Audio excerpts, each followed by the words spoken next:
When I suddenly woke up, a white ceiling greeted my eyes. Glancing around, I understood that I was in a hospital room. I distinctly remember my stomach suddenly hurting. Yes, that's right. I recall losing consciousness after a sudden stomachache during a meal. Presumably, I was rushed to the hospital in an ambulance. But why did this happen? I always check the expiration dates of the ingredients in the refrigerator. I haven't eaten out anywhere. If not, what caused such a stomachache? As I reflect on my actions, the door to the hospital room suddenly opened. There, with a pale face and short of breath, was my daughter. She slowly approached me, wearing an incredible expression on her face. When I asked her, "Is something wrong?" my daughter opened her heavy mouth. "My name is Michelle Clark, and I'm 38 years old. I'm a normal office worker working for a generic company. I've been married to my husband Caleb for 11 years. We discovered my pregnancy right after registering our marriage, and the following year, our daughter Carly was born. My daughter Carly just turned 10 a few days ago. She's growing up healthy every day without any major illnesses. My husband and I both work, providing some financial flexibility in our household. We regularly go shopping as a family of 3 and occasionally travel. Although we can't afford extravagances since we also save money for our daughter's future. Still, living with my beloved husband and adorable daughter is the greatest happiness for me. However, lately, I've been feeling uneasy about my husband. It's not anything significant, but his behavior seems a bit different from before. For example, how he spends his time at home. Since our marriage, he rarely used to look at his smartphone at home. My husband was never tech-savvy, and I always had to teach him how to use gadgets. He even bought a latest smartphone a few years ago, but didn't include any game apps, saying that his only work was to communicate with his family. However, it feels like he has been spending significantly more time on his smartphone in the past few months. Recently, he has been looking at his phone with a happy expression. So I became curious and asked him, "Hey Caleb, lately, you've been messing with your smartphone a lot. Are you hooked on something?" Huh? No, it's not like that. It's an app my junior colleague at work recommended, and it's really interesting. Oh really? Then why not teach it to Carly too? She just got a smartphone, you know. Yeah, that's a good idea. But teaching her game apps might interfere with her studies, right? It's okay. She's responsible. Yeah, that's true. Okay, I will teach Carly next time. My husband, with a somewhat awkward smile, desperately tried to maintain his usual demeanor.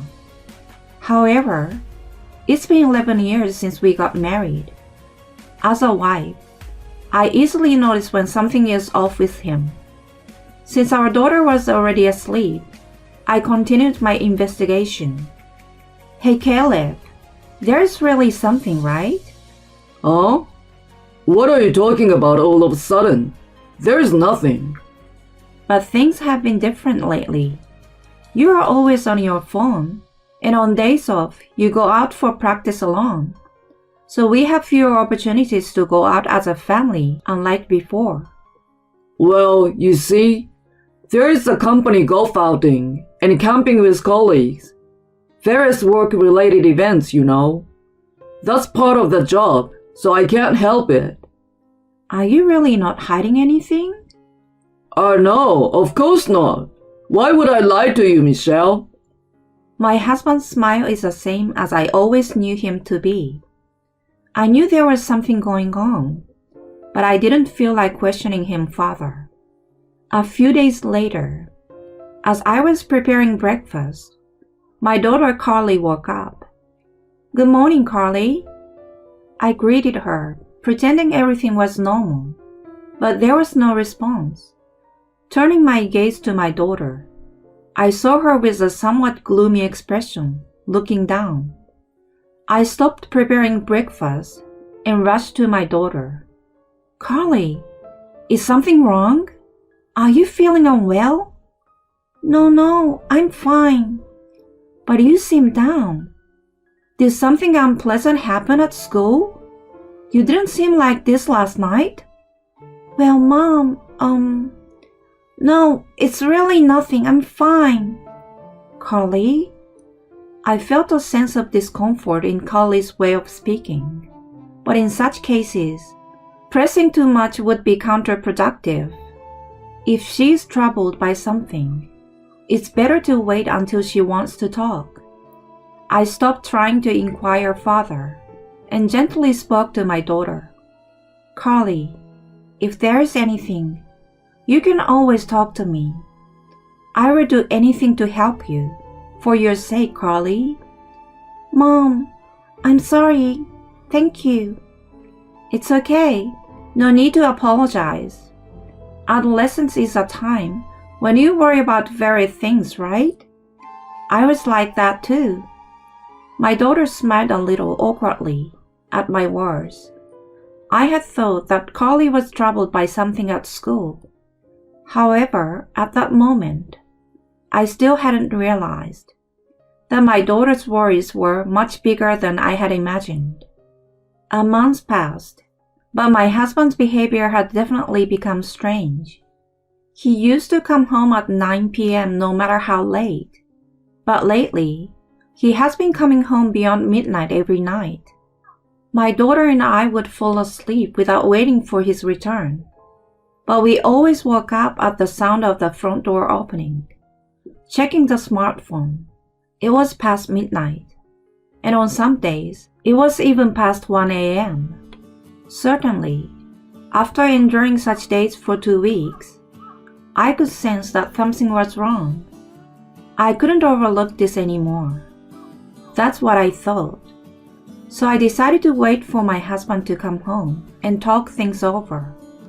As I dozed off while waiting, the front door finally opened after midnight. My husband seems to be on the phone with someone, and I could hear a cheerful conversation. They were talking in the hallway, so I couldn't make out the content of the conversation, but it was too loud for just talking to oneself. "Welcome back. Who are you talking to?" In the hallway, when I greeted my husband, he opened his eyes wide and quickly pocketed his smartphone. "Oh, you're awake." "Huh? Weren't you on the phone just now? Is it okay to cut off the call so suddenly like that?" "Huh? What call? I wasn't on the phone. I was watching a video, so maybe you heard the audio?" "A video? You were watching it while walking home?" "I've been into it lately. Just listening to the audio is interesting enough, like a radio show." The husband is clearly flustered. Once I noticed this, I sat him down on the couch and asked him clearly, "Hey, isn't it strange that you've been coming home so late recently?" "Oh, what's strange about it? It's just overtime. There's nothing I can do about it." "Has there been overtime every day like that? For almost the past 10 years, there was hardly any overtime, and you used to come home by 9 p.m. at the latest. Why is there suddenly so much overtime now? Isn't it strange?"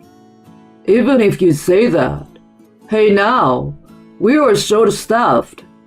Young people these days quit so easily." "Even so, is it normal for you to suddenly have so much overtime? Do other people at the company also stay this late?" "I'm doing voluntarily. I want to get promoted and be useful to everyone. You'd understand my feelings, right, Michelle?" "I too am an office worker like my husband." I would like to be promoted if I could. I understand that feeling. However, every day, just like this, he comes home after midnight and sacrifices every holidays. Being someone with a family, I wonder as a father, is that really okay? Even our daughter Carly must have been feeling lonely all this time. Worried about the weakening bonds within the family, I confronted my husband directly. Hey Caleb, I understand that you want to work hard, and I support you. But can't you think a little about Carly? About Carly? We haven't been going out together as a family for a while, right? Every day, you come home late. Carly doesn't get to see her father, and she must be feeling lonely. Oh, well, yeah, that's true. I will try to adjust my work schedule. Thank you. I appreciate it. Yeah. My husband responded wearily, took out his smartphone, and started using it. It was to the point that I doubted whether he had even listened to my words. As expected, my husband didn't change his behavior, and the days of late returns continued. Despite my regular request for him to come home early and spend holidays with our daughter, he insisted that work was busy. It seemed like my husband found my reminders bothersome. Over time, he started ignoring me when I spoke, and our conversations as a couple almost disappeared. One day, something unusual happened. On this Friday, my husband returned home unusually early, and then he made a surprising statement. Tomorrow, I will take care of all the housework. Let's go out as a family during the day. Eh? Really? Yeah, I've been making you and Carly feel lonely all the time. Thank you, Caleb. Finally, it seemed like my feelings had gotten through, and tears welled up. True to his declaration, the next morning, my husband finished cleaning, did the laundry, and even prepared breakfast. On the table were scrambled egg, toast, salad, and yogurt. It wasn't a complicated menu, but the fact that he made it was heartwarming. At my seat, there was even coffee, showing consideration from my husband. Let's eat.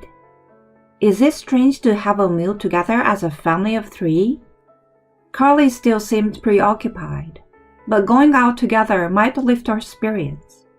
While thinking about this, I felt a discomfort in my stomach as we continued breakfast. Immediately after, I was struck by sudden abdominal pain. Ouch! Without a second thought, I fell from my chair, crouching on the floor. My daughter, who rushed to me, was on the verge of tears. Mom! Mom! Are you okay? Carly, yeah, I'm fine. Lies! You're not okay! Hey, Mom, do you have a tummy ache? Yeah, a little. With a pain I had never felt before, sweat poured from my whole body. In my fading consciousness, I realized something. My daughter was the only one worried about me. My husband didn't utter a word.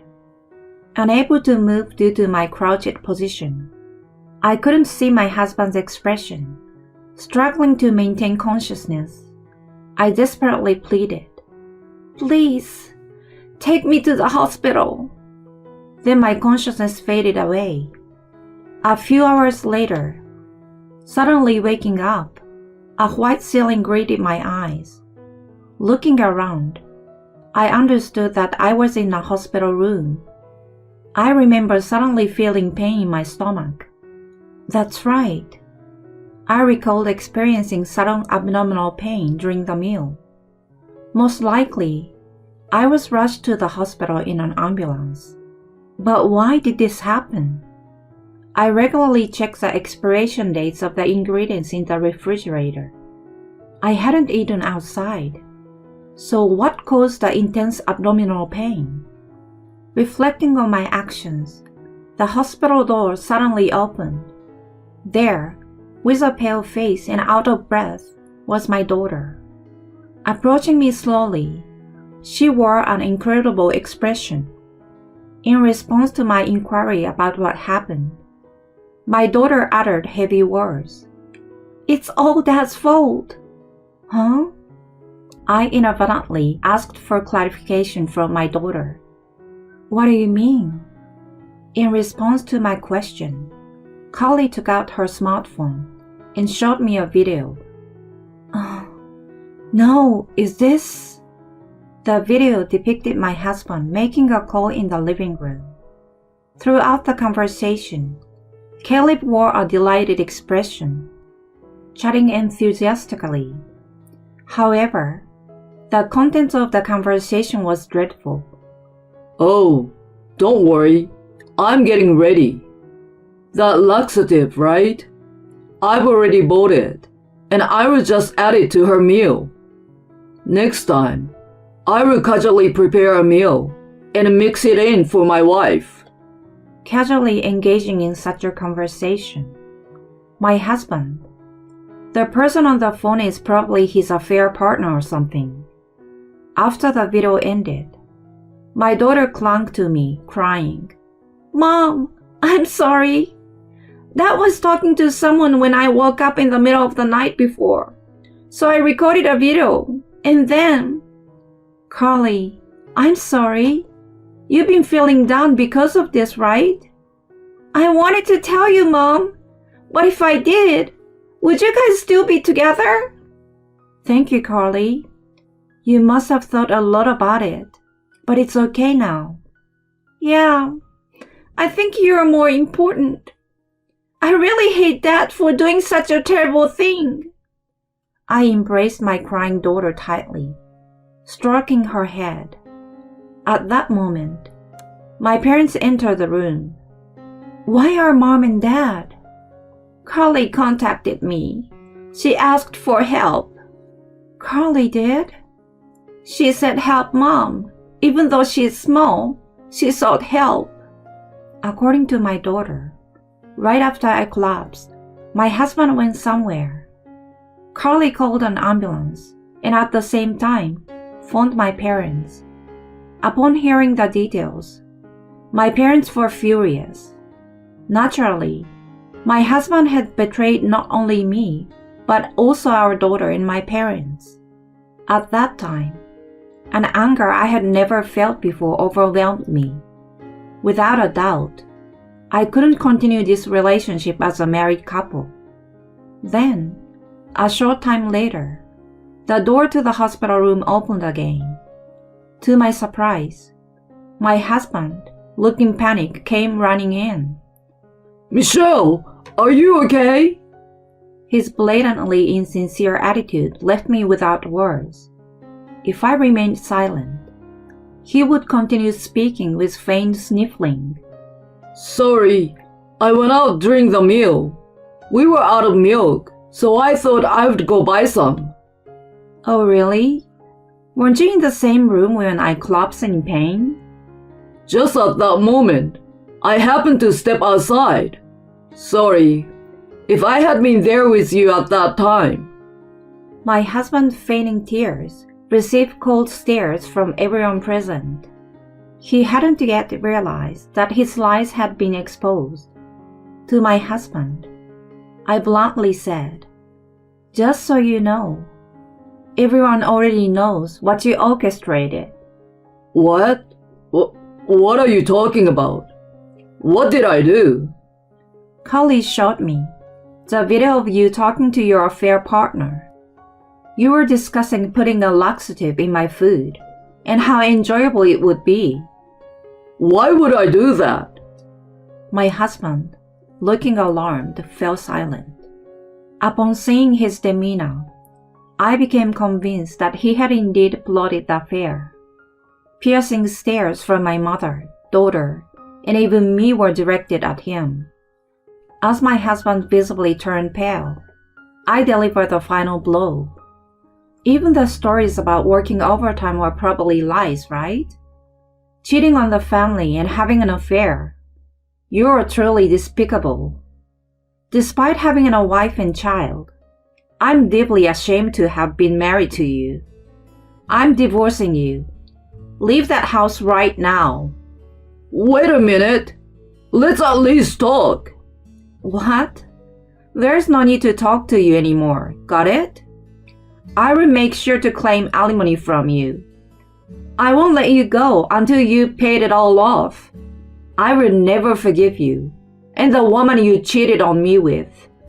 I will drag both of you down to hell. With that, my husband hastily left the hospital room.